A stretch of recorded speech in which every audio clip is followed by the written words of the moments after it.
Welcome back, everyone. My guest today is Ryan Duns. Ryan is a Jesuit priest and a theologian, and he's also assistant professor of theology at Marquette University. I wanted to talk to Ryan because his latest book, which is called Spiritual Exercises for a Secular Age, is a very interesting text that I think more people should know about. So, in this episode, in the first half, I'm very much interviewing Ryan about the book, about some of the main concepts and figures in the book, as a sort of a way into some of the more, I want to say, esoteric or harder to reach concepts that the book is kind of organized around. There's a lot of William Desmond in there, Charles Taylor, Pierre Hadot. There's engagement with Heidegger and phenomenology, and a lot of 20th century critiques of metaphysics, which is an issue that we discuss and unpack in the episode. And so, what you're going to hear in this show is in the first half, me trying to lead Ryan through this book, this very good book that I would recommend to you all, as kind of a way into the text, a way in for folks who maybe might want to read this book on their own, or who just don't have, this is the kind of book that you could read in a grad school seminar, no problem. It's actually Ryan's dissertation converted into a book. So it has that, kind of robust quality to it. But I think it's also a very, prescient book. I think it captures a lot of our present moment and is really addressing some of the conversations that you might hear today around sort of this critique of meta narrative or critique of metaphysics, the kind of things that you hear from more postmodern thinkers. On the other hand, it also has a interesting and compelling sort of theological component where Ryan is picking up the question of religion and philosophical practice in the context of the secularism of today. And so there's just like a lot of really good, both kind of historical recovery and argument and discussion about, philosophical practice in the 21st century, thinking about theology and metaphysics in light of some of the critiques that have emerged of both projects in the 20th century. And so we cover all of that, in a fair amount of detail in the first half. But then in the second half, I want you to pay attention to how Ryan sort of shifts gears, because there's a very practical element to all of this kind of um, heavy sort of discursive conceptual lifting that is covered in the book and that we address in the first half of the episode. But this gives way to, I think, what people will appreciate as a much more kind of directly experiential and, like I said, practical application of some of these ideas, some of these insights in terms of the kind of contemplative exercises that Ryan will have his students do, the kinds of exercises that he himself is engaged in. And this is one of the themes that we pick up on, is the sort of the practice driven approach to theology that I tend to emphasize, that he emphasizes in the book. And this is an image of sort of philosophical insight that lies on the other side of philosophical exercise, spiritual exercise, religious exercise, especially for somebody like Ryan in the Jesuit tradition. And so you'll hear about some of those practices as well, Ignatian practices, insights from people like Iris Murdoch and Simone Weil. All of these things kind of come out in the second half, where you can really start to see how the theoretical mind meets the contemplative mind, and they're synthesized in Ryan's book and in Ryan's work. And I think you'll hear, just he gives you in the episode not only descriptions of the practices in terms of how he leads students through them, and others, but also you hear from somebody who's obviously experienced what we could call the deliverances of these practices. And he has quite an eloquent way of speaking that I think adds to what I want to say is a kind of a poetic aspect to his metaphysics that becomes available. It's very much we could use it kind of we could call it kind of like a phenomenological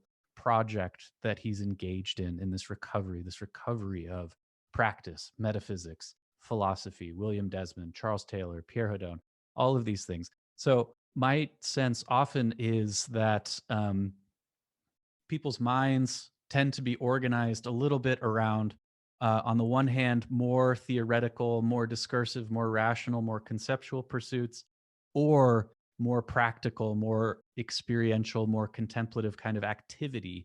And I think this episode in particular in Ryan's work shows you how those things can meet in a healthy way, and that in fact, if we're doing real philosophical inquiry, we're actually required to engage in some of these practices. So I'm excited to introduce Ryan, and I'm excited to get into the conversation. So without further ado, please enjoy this episode.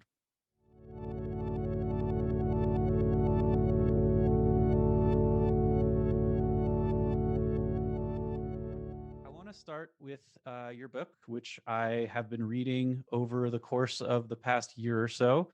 It's Spiritual Exercises for a Secular Age, Desmond and the Quest for God. Um, it's a very nice, it's not only is it a philosophically compelling book, but it's also one of the nicer produced texts that I've seen in a while in terms of just the cover and the typography and the feel. It feels like a, really nice, well put together book. So I thought we could start with just that title. That title, Spiritual Exercises for a Secular Age, if you know this material a little bit, actually contains a number of references to other works, to other thinkers, to kind of a whole landscape of thought that side view listeners I think will be interested in learning about. So can you just tell us a little bit about what does the title mean? Why did you pick it? And what are some of those references? So thank you. That's such a good question. I agonized for a long time in framing this is the work that emerges from my dissertation that I wrote at Boston College. And it took a very long time for me to get the question that I wanted to answer quite right. And so encoded in the title, you see secular age. And for many of your listeners, that will advert attention immediately to Charles Taylor's magisterial, A Secular Age. And indeed, that is, he's a figure very much in the background and an interlocutor throughout the text. Spiritual Exercises has multiple uses as far as this text goes. As a Jesuit, a member of the Society of Jesus founded by St. Ignatius of Loyola, he is best known for many people. I mean, Jesuits are known for good basketball teams and the spiritual exercises, a 30-day retreat where one immerses oneself in companioned by a spiritual director, coming to know who one is in relationship to God and where God is drawing one uh, into closer proximity, into a loving relationship, and into service. So there's the Catholic version of the spiritual exercises. Beneath that, the much more ancient tradition, as uncovered by Pierre Hadot, spiritual exercises as the way of life of the ancient philosophers. And I'm sure that will come up in our conversation. And then finally, Desmond and the Quest for God. Desmond is something of an unfashionable thinker in a way, because he's a metaphysician in an age that has grown very suspicious of metaphysical claims. Desmond is still alive, a young man. He's only 71, Irish born, from Cork, Ireland, and has taught in the United States and in Belgium. And I found his philosophical system, his metaphysical approach to asking and interrogating questions, to be extraordinarily exciting and illuminating. And so Spiritual Exercises for a Secular Age tried to frame a dissertation project as not just a report, but sort of as its own exercise in philosophical, theological thinking. Mm-hmm. Yeah, that's great. I had a few conversations with people. I just mentioned I'd been reading this book, and that combination of spiritual exercises in a secular age, um, it created I don't want to say confusion, but it almost read like you were saying that um, we had once had spiritual exercises and now we live in a secular age. And so what do secular spiritual exercises look like? But that's not really where you're coming from in the book at all. And in fact, in the beginning of the book, you kind of note not just that we're living in Charles Taylor's secular age, but that we're living in an age of suspicion, not necessarily of just religion or theology, but even just metaphysics, even doing metaphysics. And you set out to kind of describe what our spiritual landscape looks like today. Could you just unfold that image a little bit and why it's important to start there? Sure. So much of this, and I think from your own work, you appreciate, your listeners will appreciate. So much of our academic writing doesn't come out of in a vacuum. It doesn't just arise ex nihilo, but it really reflects our experience of our professions. And I was a high school teacher and now a college teacher. And what I have, and even in my own travels as an Irish musician, just the premises that people operate on about religion. Is religion an optional elective? Is it something one buys into or doesn't buy into? Is it something that is presupposed by others? No, not any longer. And that's when Charles Taylor lays out his different versions of secularity. He describes secular three as a version where the question of religious belief and commitment is up for grabs. And we're pulled in this tensive space between belief and non-belief, where there are multiple competing claims for our ultimate concern. Especially as a teacher, I see this uh, tension embodied in students who just are confronted with a nova of choices and options, but they don't quite know how to choose. And so, what's the lodestar? What's the overriding good or God who directs their lives? Well, many of them don't even know, don't have a sense of that. And so that's this odd landscape, this beautiful landscape, in a sense, where these are all live questions and we're debating meaning and purpose. And my resolve was, okay, if that is the type of landscape we live in, are there certain practices that can be cultivated to rethink how we abide within that landscape?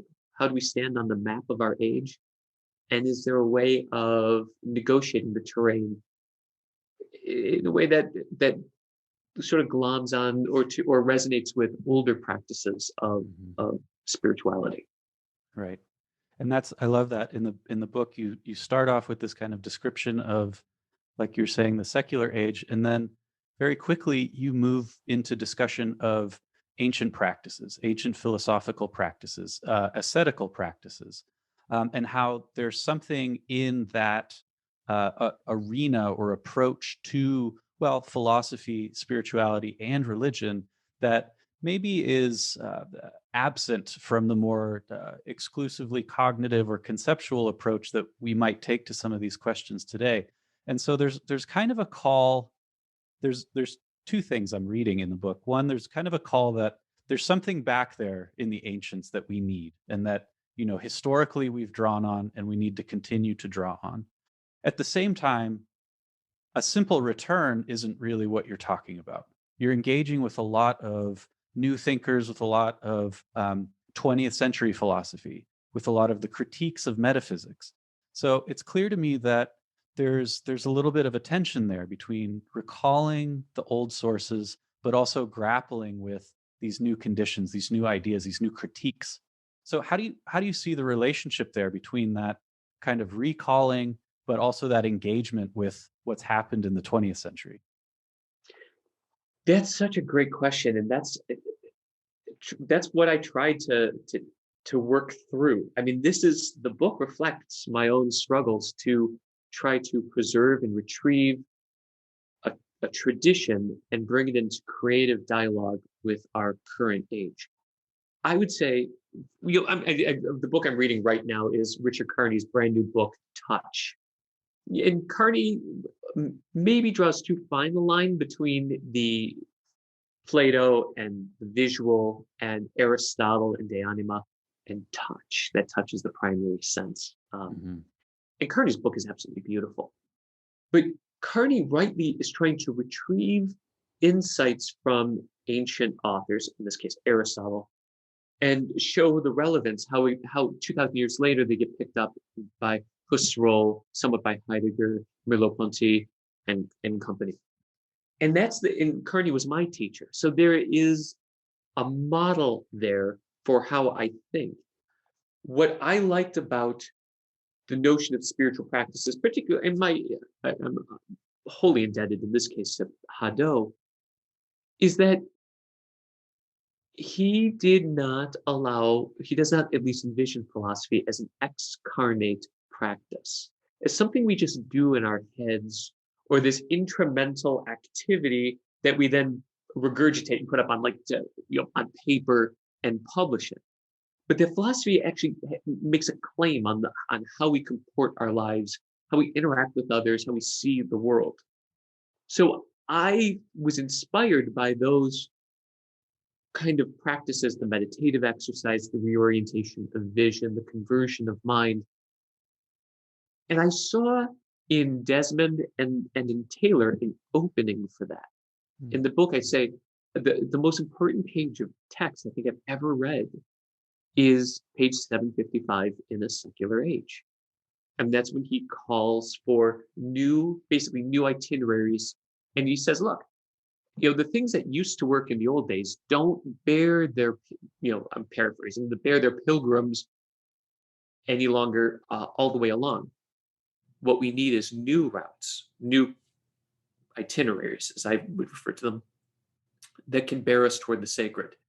And I call that his Narnian insight. So from The Lion, the Witch, and the Wardrobe, when the children tumble out at the end of the book and they can't get back into the wardrobe, the old professor sort of chides them. He said, well, of course you can't go back the way you came in, but that doesn't mean you won't go back. It means that new routes will present themselves, but you have to be watchful for them. Mhm. And so this book is itself sort of trying to encourage a form of watchfulness with the reader.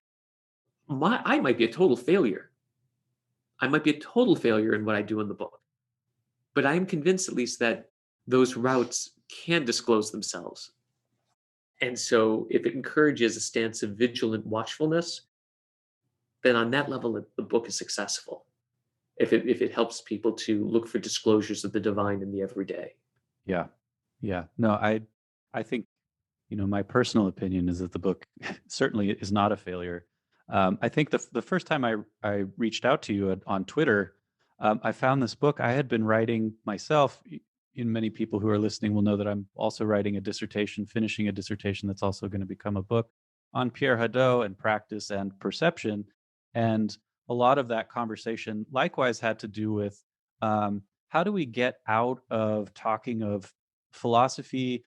I think modern readers, contemporary readers, postmodern minds are at home with the idea of philosophy as transformative or spiritual exercise, or that there is psychological benefit to reappropriating Platonism and Stoicism and Epicureanism, and even for non-religiously minded people, non-Christian minded people, they could read Saint Ignatius and go through those exercises and gain benefit from it psychologically. But I think what we share is a sense that no, metaphysics is also important about this whole process. Worldview, cosmology is important about all of this. And so I want to draw you out a little bit more on, and maybe we could just pick one of the figures, one of the critics that you pick up on, Martin Heidegger, John Caputo, Richard Kearney. One of those folks, like what in your mind are some of the more compelling critiques of metaphysics? And what you're talking about, new itineraries, and I love this language, and it's this sense that I want to say that we've almost matured in our understanding of how to do metaphysics and how to practice metaphysics. as maybe perhaps as a result of the path that we've laid down through philosophy and religion over the past several thousand years, right? So what is it that we're doing when we criticize metaphysics, and what are some of those important things that, if the skeptical listener is paying attention to us right now, like what can you give to them that sort of lets you know that you understand their sort of trepidation about some of these itineraries? Yeah, so I'm going to parrot a little bit my friend William Desmond, and we'll talk to Carney. Both Desmond and Carney are friends. They are Irish philosophers, both from Cork, Ireland, and I think they're two of the more important thinkers we have on the scene today. Carney has a marvelous pedigree. He comes from Charles Taylor, Paul Ricoeur, Emmanuel Levinas. He was a friend of Derrida and Bono. He's got everything going for him. But Carney's is rightly, I think, suspicious of metaphysics, not unlike, say, a Jean-Luc Marion. And part of Carney's concern is that metaphysics has in the past, certain practices of metaphysics at least, has reified God or turned God into a thing. He will refer to this God as the omni-God, the all-powerful, almighty, which raises a host of philosophical problems. And to use the language more associated with Martin Heidegger, who borrowed it from Immanuel Kant, ontotheology, that God gets co-opted, the idea of God gets co-opted and sort of corralled into the philosophical system and given a job or a task to do, that God has a place within the system. Well, that type of God might, Heidegger will say, like, you can neither dance nor worship this deity, this causa sui, this God of the system in the system. And I think with a figure like William Desmond, you have a resistance that says, yes, but ontotheology would be an utter betrayal of what metaphysics actually is. And for Desmond, part of this is a retrieval of the bivalent meaning of the Greek meta. Meta does not just mean beyond the physical, beyond the nature, metaphysica, but also meta means amid. So for Desmond, and the way he practices metaxology, which we can talk about, it's a barbarous neologism, but it's a good one, that metaphysical reflection arises in the midst of being, surrounded, struck into wonder or astonishment, as he likes to put it. And so from being amid being, one speculates on why there is anything at all. So we move from amid being to beyond being. And he's trying to offer not a metaphysical system where everything has its place and can be fit in, cut down to size, but rather a way of thinking philosophically about the total whole. So, and this is not unique, you would say that metaphysics is at once the richest and the poorest of disciplines.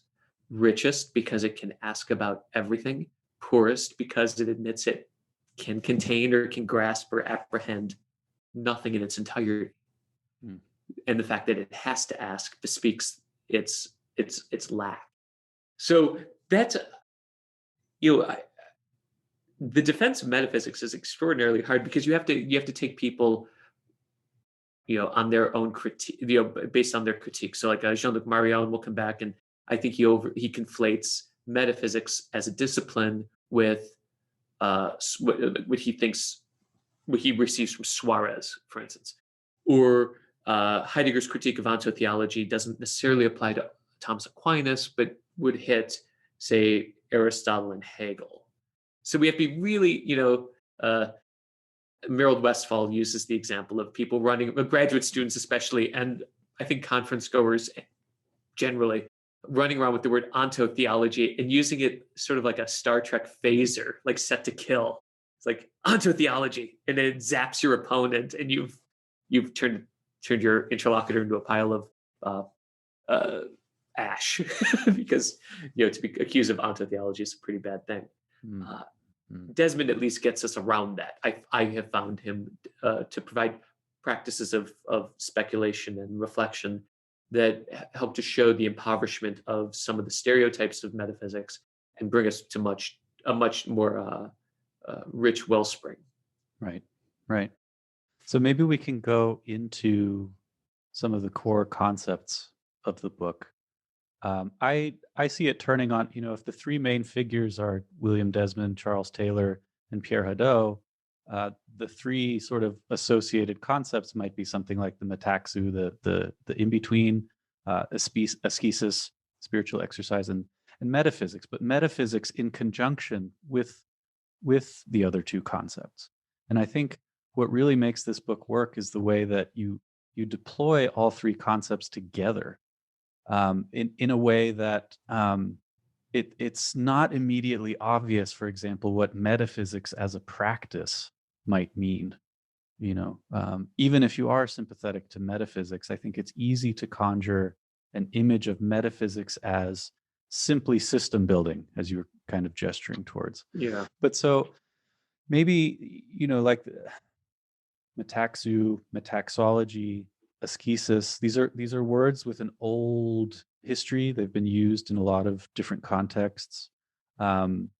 People have certainly heard me ramble on about ascesis every now and again. But maybe they could hear from you sort of how have these words taken shape throughout history, and how are you kind of deploying them anew, perhaps, in this work? Sure. Let me try to put it as clearly as I can. The word metaxology, I was studying German in Austria, and a fellow Jesuit mentioned he was doing a dissertation with William Desmond. And I looked him up on Wikipedia, of course, and saw the word metaxology. And for whatever reason, the word, without knowing how Desmond used it or having never read any word of Desmond's writing, struck a chord with me. And I thought it was beautiful. And so I bought the reader and I kept reading. The idea that metaxu, certainly familiar to, Simone Weil has a chapter on gravity and grace on the metaxu.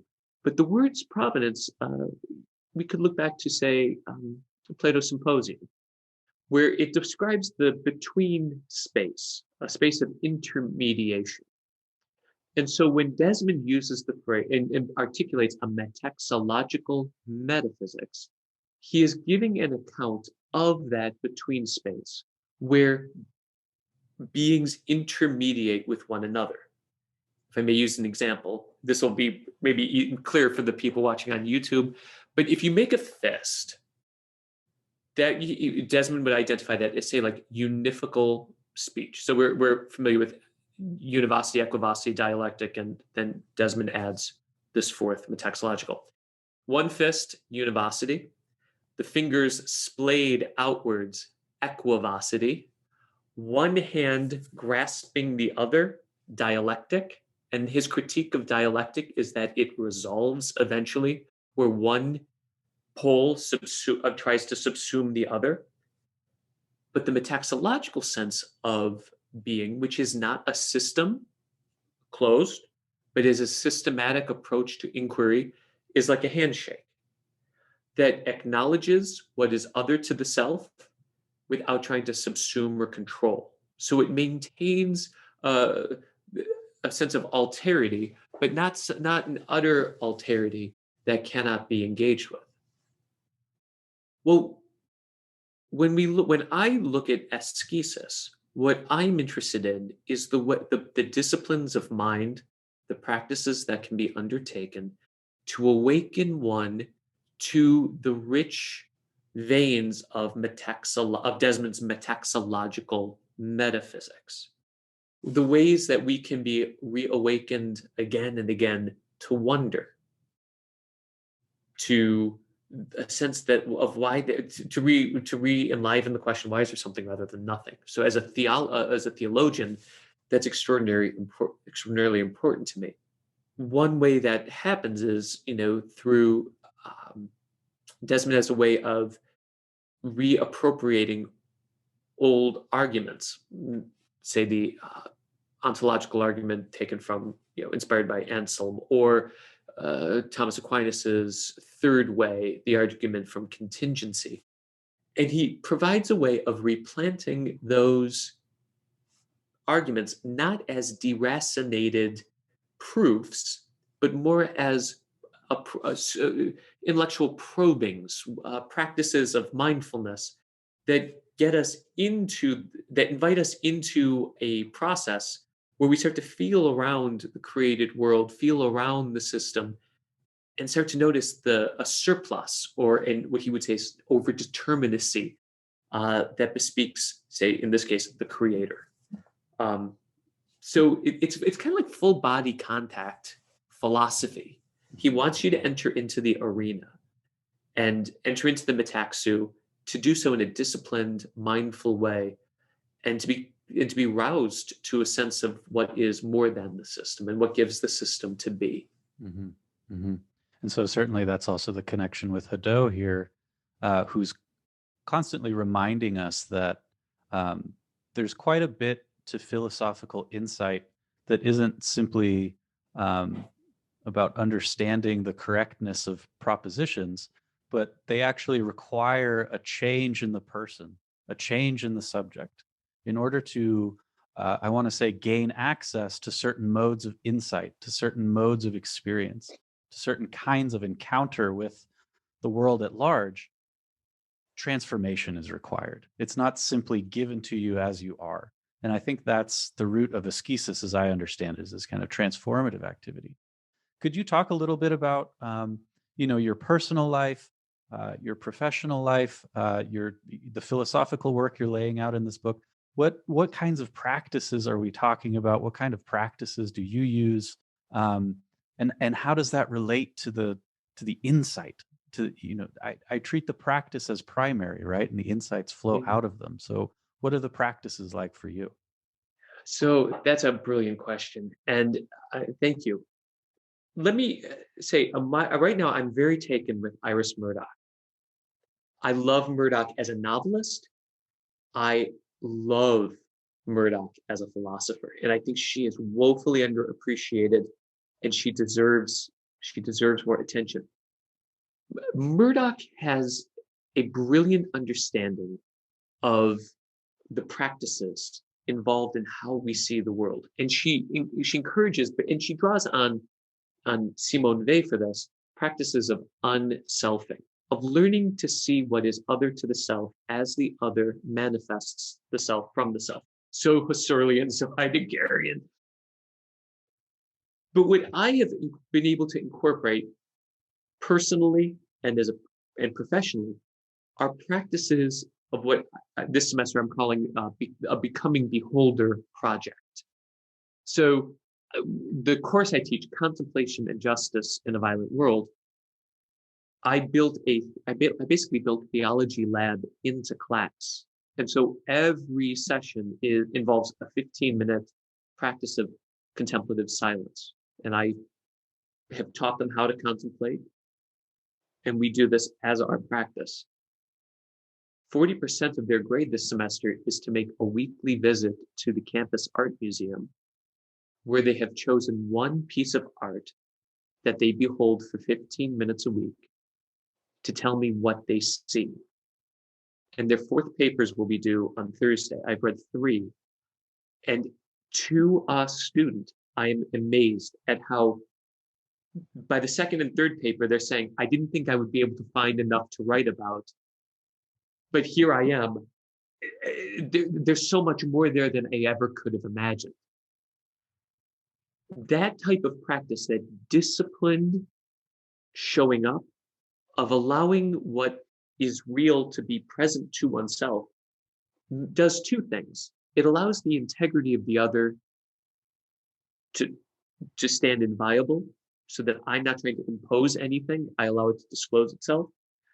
It is also self-revelatory, because through these practices, this disciplined attention, I begin to become aware of how deeply pulled, multiphrenic, I think is what the psychologist Ken Gergen calls it, multiphrenia, being pulled in so many directions, that the attentive and habitual practice of contemplative beholding regrounds the self, recomposes the self, and in a way that promotes integrity.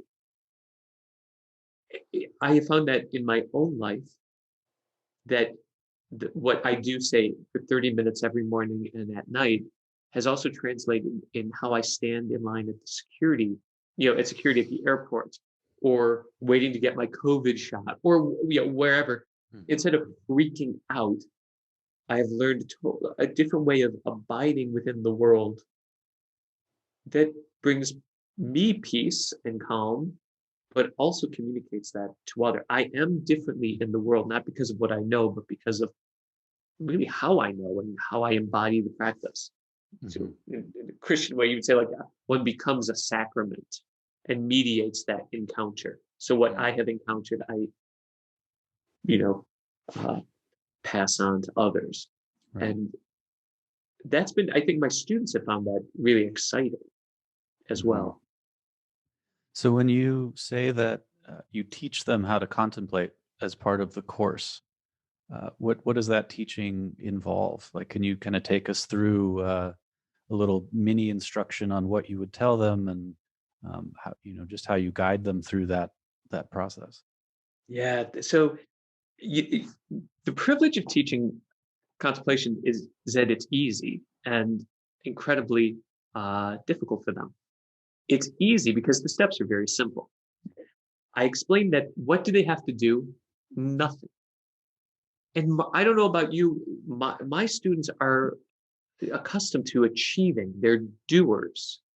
A mark of their success is quantitative. Having made a good grade, they get such a number. Or they know they've done something right when they've been told, or they have an experience of doing something right. And here I'm thrusting them into, or inviting them to wade into, an experience that does not reward with instant gratification, that there is no benchmark of success, no way of measuring by reps or pounds put up or minutes shaved off of time. It's just showing up. So what I do is I incorporate about a minute of a breathing exercise. I try to regulate their breathing and bring their bodies into some form of homeostatic positioning in their desks. So coats off, hats off, feet flat on the floor, sitting erect, eyes closed. I dim the lights, breathe in through the nose for 4 counts, breathe out through the mouth for 6 counts. I repeat that. And then I use a timer, Insight timer on my phone. And I set that for 15 minutes. And I just let them be. And I have to tell you, this semester, I have a class of 30 students, and they're the most naturally contemplative. There's no, I didn't trust them. I'll admit I didn't trust them because I was looking like, do you have earbuds in? Or do you have, there's no flash of phone. There's nothing. With the chaos of the world around them, they seem to take to it rather well. Now, having done that for several weeks, we're in week 5 of the semester, they will write, should I be feeling something? I don't know if I'm doing it right. And in a way, I feel like Yoda, unlearn what you have learned and find a new way of being that's not measured by something exterior, but that just exposes them theologically to the inner recesses where they encountered the one who loves them unconditionally.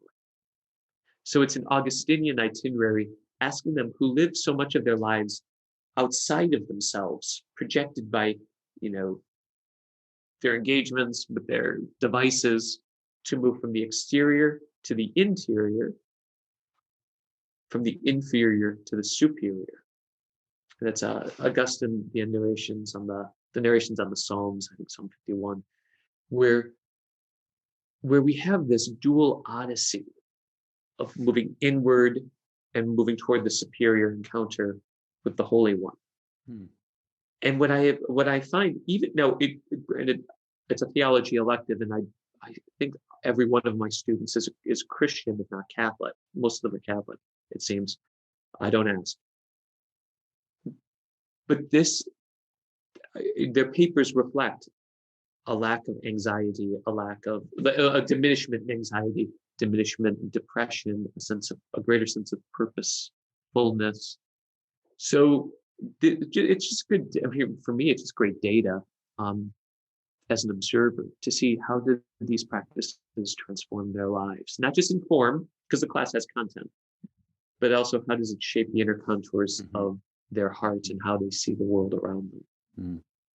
I was just about to ask about the relationship between, or how do you set up or understand that relationship between the sort of the simplicity of the contemplative practice with, are you also reading sort of the theory and discourse about contemplation in the class with the students, or is that something that's operating for you in the background, but like what does that look like explicitly for them and their experience?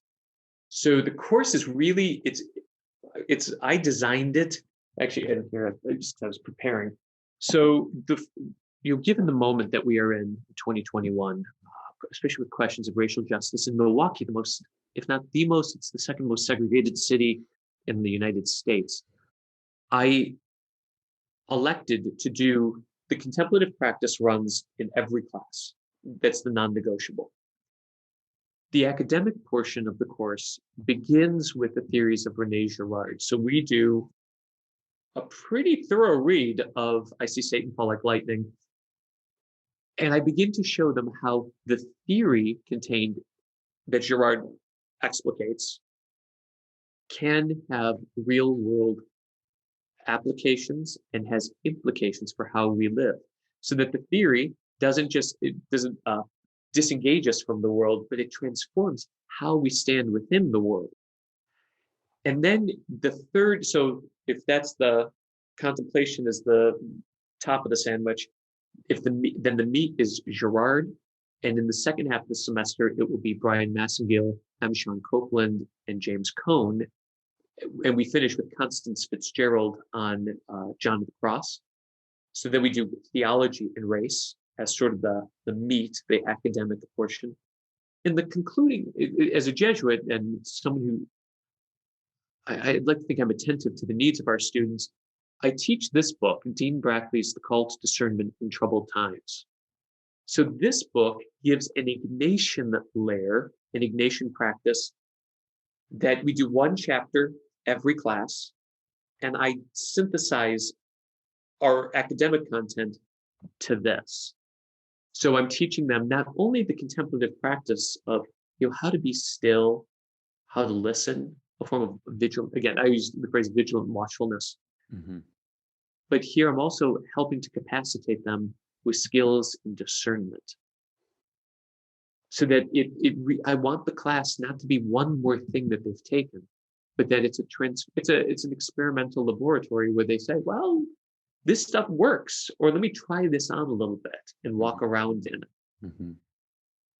And I've been really impressed with what they come back with. Every day I get an email from someone, hi, Father Duns, I just read chapter 6 of Brackley. It's like he knew I needed to read that tonight. Right. And you say, wow, all right. Because of so much of their time as students is spent, at this level. And I think we all think we touch hearts or move hearts, but we can forget to do it. Like if we're not intentional about it. So right. I've been privileged to be intentional. I can afford to be intentional, and it seems to gain traction with them. And so I just want to touch again quickly on the other piece there that we started with, which was this sort of the aesthetic piece, going to the art gallery to view the work of art.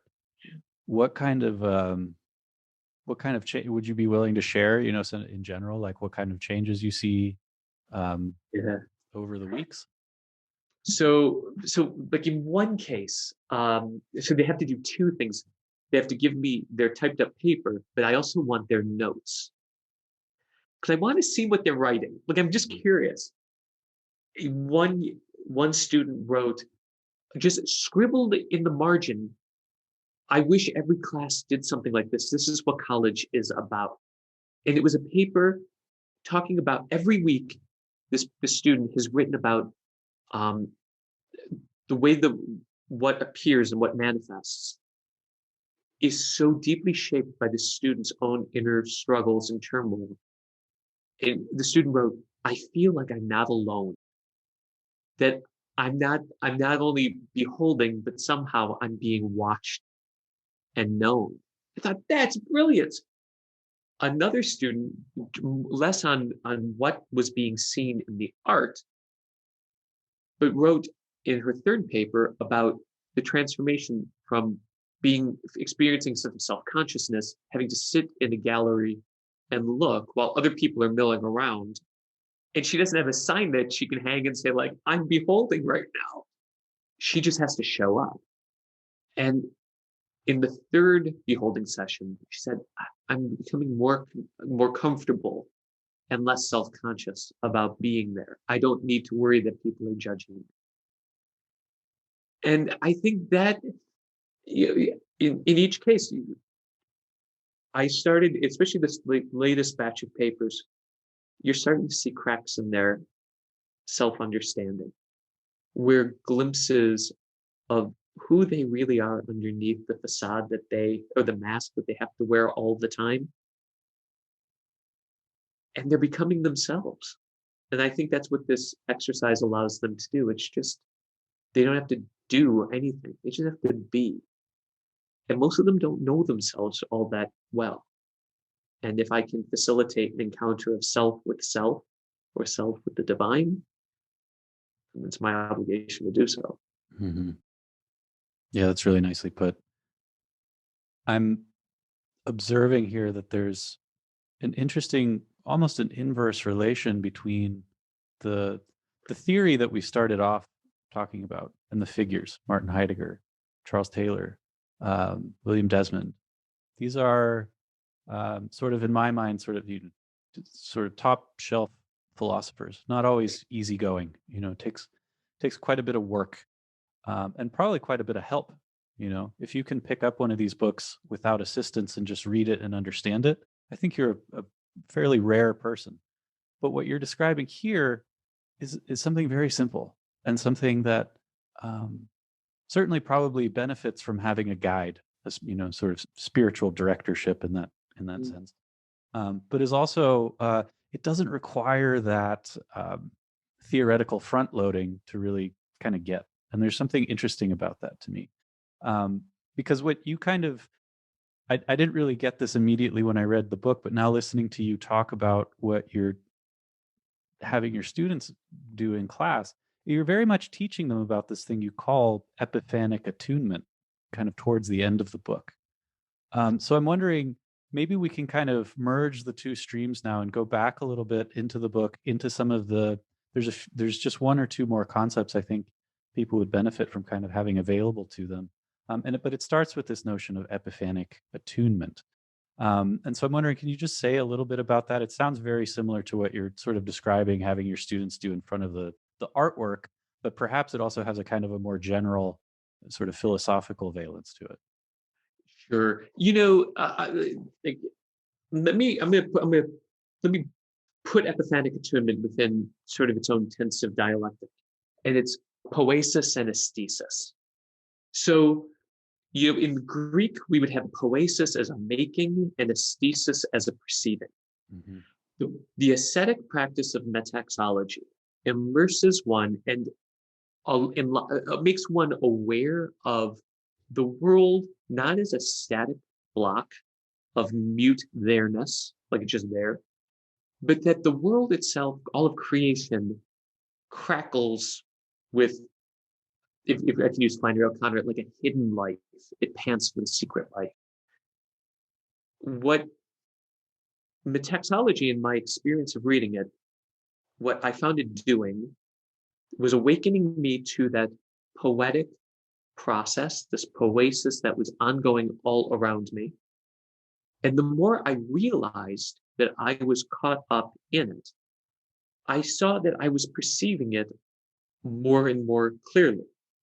So that I was caught up in a process of poesis that deepened my aesthesis, that made me realize it ever more, profoundly, the poetic process I was caught up in. And so you could take, cones, there's a crack in everything. That's how the light gets in. The crack in finitude, the crack of mortality, the baby's first cry is a sign that it will die.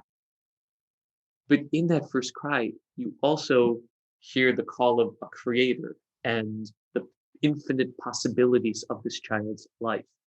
So what epiphanic attunement tried to cultivate or encapsulate is sort of a disposition brought about through ascetic practice, not unlike Ignatian indifference, a calm readiness to respond to the way God is disclosed around us in the world. And so I would use that, my brother Jesuit, Gerard Manley Hopkins, in that beautiful poem written as a young man, Hurrahing in Harvest. It was but the beholder found wanting. He is struck by what was there all around him all the time, but he had to have his eyes open to see it. So that epiphanic attunement is this calm readiness and alertness to the many and various ways the transcendent can be disclosed, is disclosed through the immanent order, through the infinite, through the finite. Mm-hmm. And so therein it becomes its own way of life. To tie it to the art museum, I can't, as a Catholic, I cannot, or as a priest, I'd be remiss to try to make my students go to Eucharistic adoration or go to church. I can't do that. But what I can ask them to do is spend time beholding something. Even, it doesn't matter. They're using Robert Motherwell's art. But there's a sacramental quality all the same, that there's more there than what meets the eye. Mm-hmm. And so in their own way, they're being epiphanically attuned, maybe less explicitly sacramentally, but no less profoundly to something more than would otherwise meet the eye. Right. And so there's something about the ritual observance, but also the repetition, doing it over and over again, to kind of, deepen those grooves maybe. And I'm assuming that, you're using works of art, but certainly you could probably use nature scenes or, any other number of settings. And, even like you were saying, like there's an opportunity even at the, TSA security line on your way to the airport for something like that.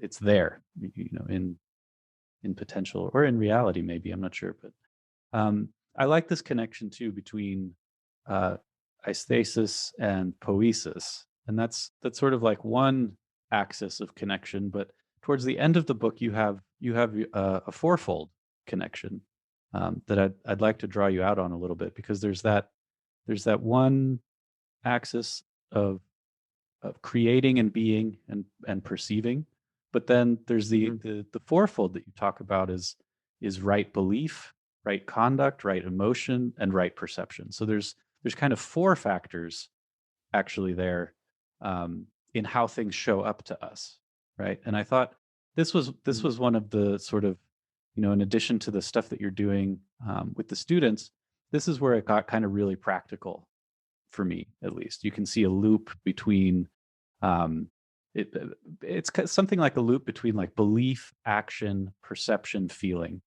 all together, right? Could you tell us just a little bit more about that and how that fits in here?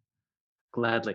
It's as you'll appreciate as a scholar, I'd submitted an article on this very topic, and it was just rejected because it was too big. It needed a book. I'm like, I already did the book. I'm trying to do something else. I'm actually going to see here while you're going. I'm going to try and pull up. Yeah, I took a photo of it. Can you? Oh, there you are. Yeah, just so if you're watching this on YouTube, in the book, the fourfold calls it the orthotic fourfold for orthodoxy, orthoistasis, orthopraxis, orthopathy. I just thought it was a really neat diagram.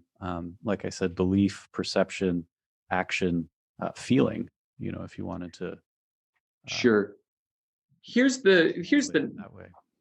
I think the easiest way is most, and I speak for theology, but I think I think most of us can recognize that there's a relationship between what we believe and how our beliefs are manifested through our actions. So orthodoxy, right belief, orthopraxis, right action. And theologians have especially used that for quite some time. In recent years, Ted Runyon from the Wesleyan tradition and John Sobrino from the Catholic tradition have introduced the importance of orthopathy. How are we affected by the world?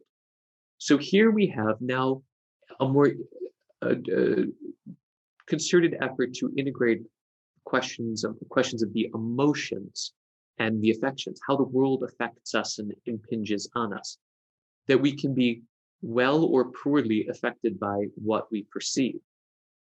Or by the world. And so my insight at this point was to borrow a term from Edmund Husserl in Ideas 2. He uses it for a few pages and then drops it. So I stole it. The idea of orthoaesthesis, or right perception. And my interest is, are there practices, and I think that Simone Weil and Iris Murdoch, at least in the recently rejected article, which I submitted elsewhere, that they give us a way of cultivating right perception, of making it explicit how important it is to see rightly, and that it is only when we see rightly, when we perceive and engage in the world with attuned senses, that we can be properly affected by the world. And we know the relationship. William James saw this relationship.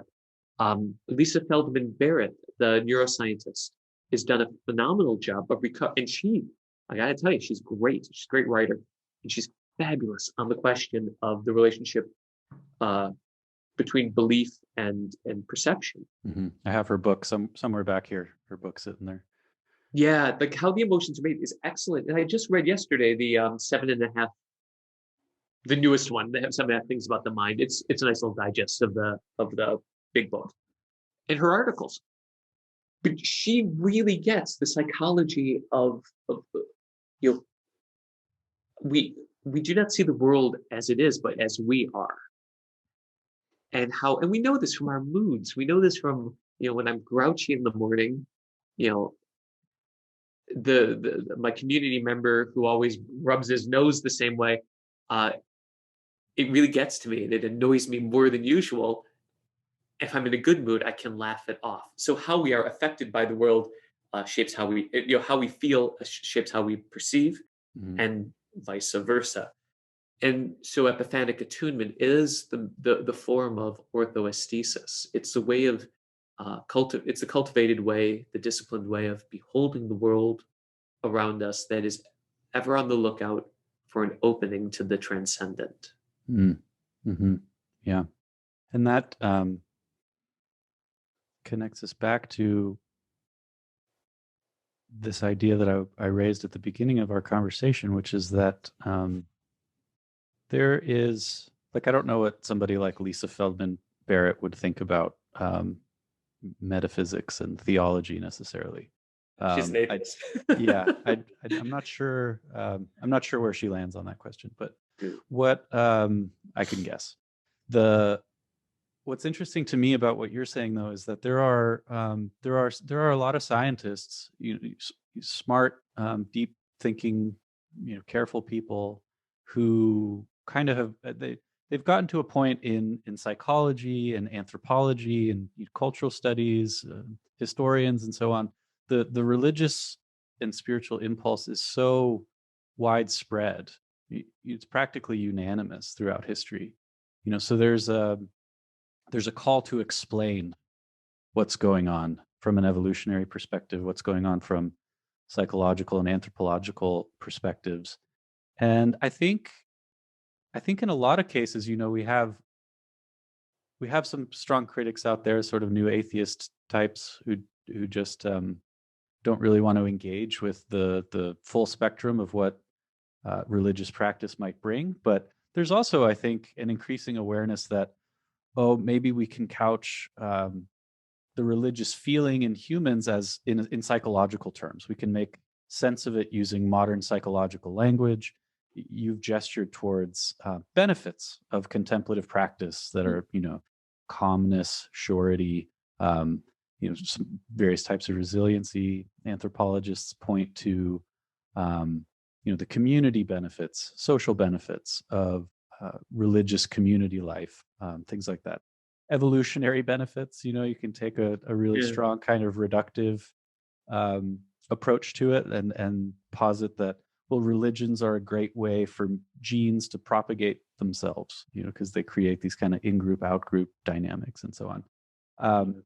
What I really like about, and maybe we can end on this point, your book, is that you're saying something different. Like, yes, the human being is religious. There's a religious dimension to people that we kind of have to figure out, what are we going to do with it? How are we going to address it? How are we going to cultivate it or understand it? But there's also a religious dimension to the universe, to being, you say. Yeah. What is for somebody who might be skeptical of that kind of language, like how would you describe the religious dimension to being that is seemingly there? So I am unabashedly, I started my life as a chemistry student. I went to college either to be a chemist or a special ed teacher, and found myself drawn more and more. And I still love chemistry. I love science, but I found myself drawn by questions of ultimacy that chemistry provoked within me, but could not answer for me. And as a musician, and maybe this would be the best metaphor or image to use, I realized that creation sings, that there is a musicality to all that is. And do you play music by any chance? I don't, but I've always been a huge fan, deep music lover. One of the, I think it's Herbert McCabe uses the image of an opera singer who holds a note, and the note it's sustained so long as the singer sustains it. And I find that such an arresting image, that contemplation of what is can lead one to wonder about the one who gives anything to be at all. So that religion is not the reserve of one practice among other practices, but that religion, the Latin religo religere, the religious impulses or insight is what binds all things together. It's the integrating web that poets and musicians and artists have all tried to express in verse and in lyric and word and music. But we never say enough. That at the end of the day, the creation draws us into itself, into its own process. And if we allow ourselves to be attuned by it, we can come to behold more in everything. So that I never thought of religion as being a competitor theory to evolution. Certainly not to evolution. I mean, St. Augustine, the two books of nature, book of the book of reason, the book of nature, the book of Revelation. It's sort of there can be a callow sense of religion that tries to oppose one to the other, when in actuality, all that is because it's held to be by a creator who gives it for no reason other than love. And that, for me, is a provocation and an invitation to the deepest form of reflection and the animus for cultivating a stance that I can take as much of it in as possible. Mm-hmm. Mm-hmm. That's really well put. Really well put. Where are you going next? Where do you've just published this book. What's kind of next on the horizon for you? I think about this all the time. This is it's not the monster under the bed that wakes me up. It tends to be what next. So the two projects, I have a co-edited volume on Rene Girard and popular culture, and a co-teacher and I have we developed an introductory theology course here at Marquette, and we wrote the textbook for it, a quasi-textbook. It's more like your two goofy uncles walking you through religious belief and practice, and we put meditations into each of the chapters. So it's a kind of engaged text. My own research, I would like to do something with Iris Murdoch and William Desmond. I'm genuinely convinced that she offers more to philosophers, and with Hadot and say a Desmond, with kind of like a little lift up from them, I think she has a great deal to say to theologians. Despite Stanley Hauerwas has some reservations, but I think she's really, really important. And she gives us a rich array of conceptual tools that really, I think she cuts through a lot of nettlesome problems that people face about the existence of the good, the nature of the good, and turned on at the right angle. I think she has a lot she can be a bright light guiding us. Yeah, I agree. Rene Girard too seems resurgent. At least I don't know if you're familiar with what's happening in the Bay Area at all. He's become quite popular in the tech scene with a lot of the philosophically. I think Peter Thiel is the great supporter. Yeah, right. And I think there's a Stanford connection too there, right? Obviously, so Stanford's right here. Girard was he retired from there, and Thiel knew. I think it was certainly through Thiel, the Stanford guy. R. Hamilton Kelly was a chaplain and got to know Thiel. Hamilton Kelly has wrote, he's now dead, quite a bit about Girard. Right. I'll tell you this though, the kids love him. Yeah. What do you think his appeal? I'm asking just because this has now come up in several, in my mind, sort of disparate spheres. I have my feet in all of these different rooms that don't necessarily talk to each other, and so I kind of upregulate the signal for myself. Like when I get a hit in multiple different rooms, I'm kind of going like, oh, this is okay. So like the zeitgeist is kind of centering itself here in all these different ways. What do you think it is about Girard that's kind of drawing people to him right now? So from my standpoint, the first time I taught Girard was 2 years ago during the March for Life, when Adam Sandman, the young man in Washington, D.C., who had the stare down with the Native American elder. Oh.